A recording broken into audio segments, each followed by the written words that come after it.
Hello everyone, welcome back into this channel, and today I want to share the tutorial how to change the position of any object on your project by Canva on iOS or iPhone.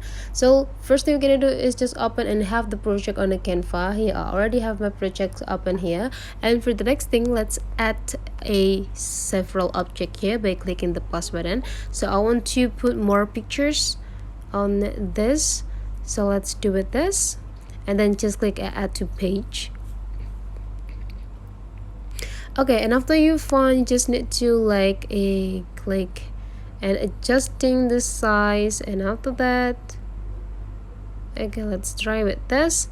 Okay, you can see that the position of the object here is behind or in the back parts, in the back position or back side of this typewriting. So how to make it, this picture is in the front of this typewriting. We just need to click this, either the object or the typewriting, is all up to you, but for me I want to do with this object.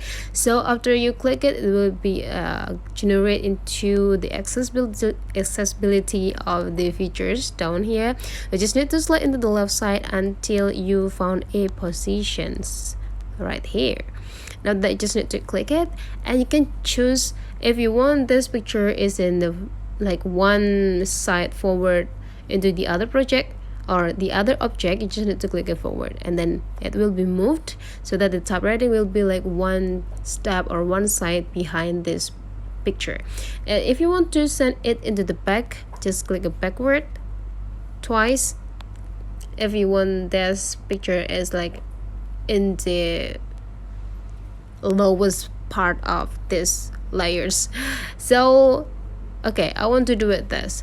That's all the way how you change the positions in a Canva application. If you find that this guidance is quite useful for you, don't forget to leave some comment, like and subscribe into this channel.